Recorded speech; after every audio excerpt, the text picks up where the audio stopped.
Oke, assalamualaikum warahmatullahi wabarakatuh. Om Swastiastu, Namo Buddhaya, salam sejahtera untuk kita semuanya.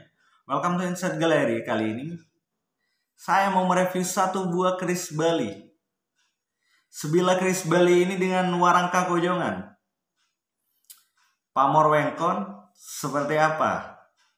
Rupa dari keris ini, karakternya seperti apa?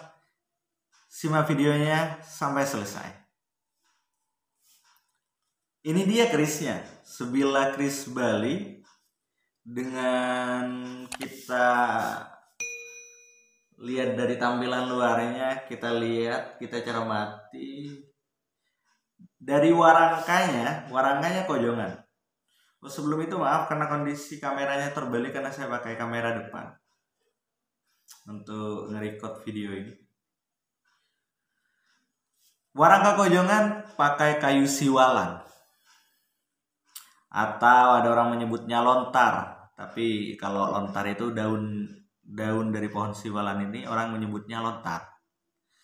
Kenapa harus kayu siwalan yang digunakan? Kita nilai atau kita ulas dari filosofis pohon siwalan. Filosofis pohon siwalan dari akar sampai pohon, atau semua unsur-unsur dalam kehidupan pohon siwalan pastinya bermanfaat untuk umat manusia. Ada orang yang menyebutnya pohon siwalan sebagai pohon kehidupan. Oleh karena itu, karena pohon itu memberikan manfaat bagi kehidupan manusia, secara filosofis baguslah untuk filosofis pohon siwalan.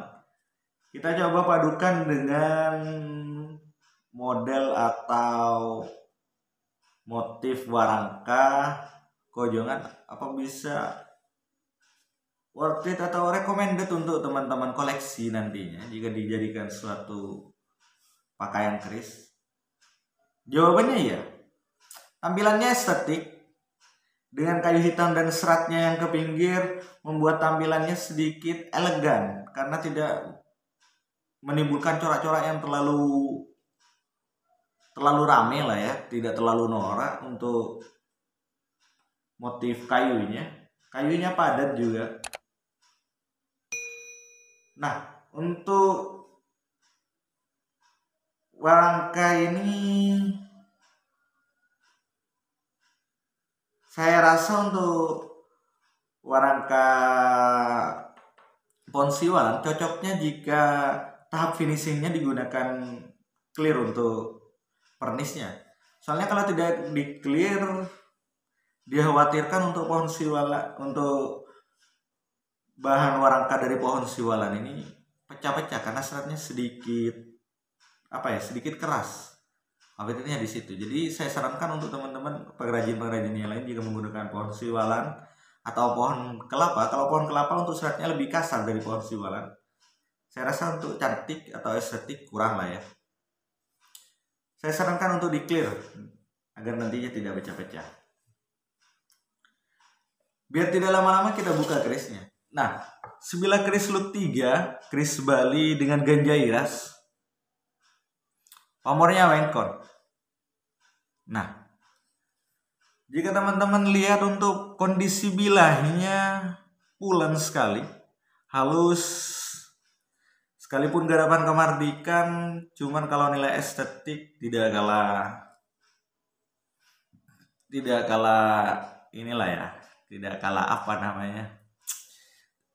kalah bergengsinya dengan koleksi kris-kris tua atau kris-kris kuno.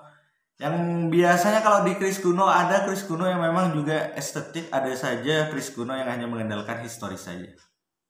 Untuk kategori kris kemardikan, garapannya halus,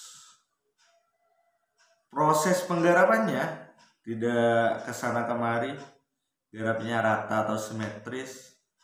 Pastinya untuk garapan dibuat sebaik mungkin, karena sebagai karya, sesuatu yang kita ciptakan kita buat sesempurna mungkin, sekalipun kesempurnaan itu mustahil lah adanya.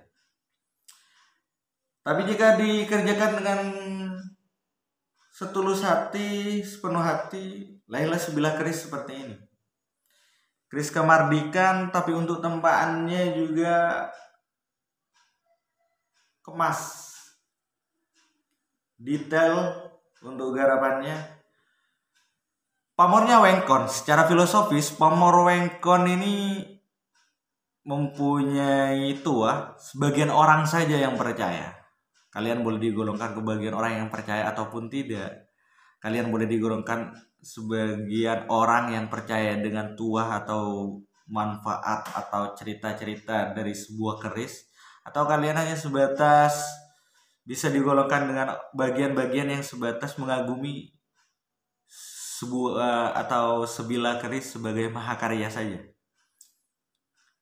Macam-macam itu tergantung persepsi masing-masing. Saya jelaskan saja kalau secara tuah untuk pamor wengkon ini bermanfaat bagi pemiliknya atau tuannya agar lebih berhemat, pastinya tidak boros, menolak bala ataupun guna-guna sebagai safety untuk diri sendiri dan keluarganya. Tapi untuk kategori pamor wengkon ini pamor pemilih yang tidak sembarang orang bisa dengan mudah berjodoh dengan keris ini. Itu saya baca di buku referensi buku-buku pamor ya. Saya baca untuk tua-tua pamor di situ, percaya atau tidak itu saya kembalikan ke pribadi masing-masing.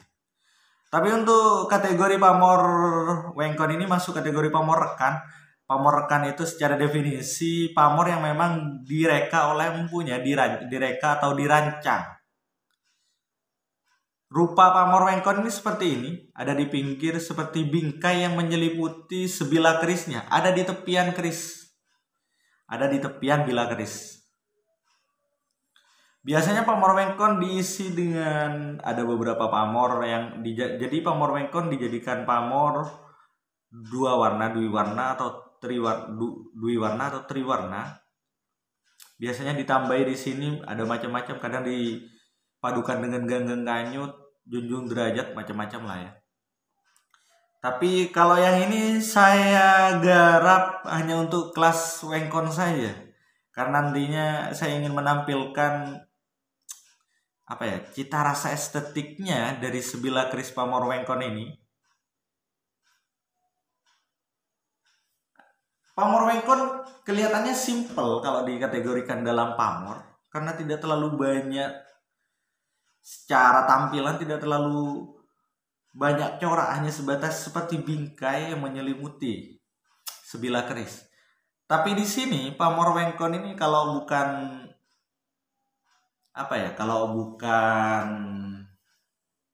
orang-orang terlatih menempa pamor seperti wengkon ini susah sekali. Karena kategori pamor wengkon ini adalah kategori pamor yang memang sudah orang-orang yang bisa tempa. Kalau orang-orang masih baru belajar menempa keris, biasanya hanya sebatas kelasnya ada di pamor-pamor petiban atau kategori pamor lapis seperti brasuta ataupun kulit semangka. Untuk keris ini masih masuk kategori susah. Grade-nya kalau digradekan sesuai pamor, keris ini masuk di grade A. Karena kategorinya pamor rekan. Pamor wengkon ini setara dengan pamor-pamor bulu ayam, belarak, sinere dan sebagainya. Pamor-pamor rekan yang seperti itu. So itu saja untuk review kali ini, agar teman-teman bisa mengobati rasa rindunya bertemu dengan saya di channel Inside Gallery. Yang memang sudah lama sekali semenjak pandemi saya kurang aktif untuk buat konten YouTube, karena kita sibuk survive ya, agar nantinya di tengah-tengah pandemi kita tetap bisa berkarya dan menutupi kebutuhan kita masing-masing. So itu saja untuk perjumpaan kita pada kali ini. Semoga saja ada yang berjodoh dengan karya saya yang satu ini. Untuk pemaharannya bisa klik link WhatsApp di bawah ini. Untuk maharnya tidak terlalu mahal juga ya, masih terjangkau. Tapi untuk satu karya ini yang luar biasa seperti ini, saya rasa bagi kalian yang memang tidak ada kebutuhan dan punya rezeki berlebih, saya rasa untuk mengapresiasi karya yang satu ini tidak ada ruginya. Itu saja dari saya. Selebih dan kurangnya saya mohon maaf jika ada perkataan atau perilaku ataupun ucapan saya yang tidak berkenan di hati teman-teman semuanya. Sampai jumpa di video selanjutnya. See you next time, brother and sister. Saya Restoni Firmanda, owner dari Insert Gallery. Bye bye.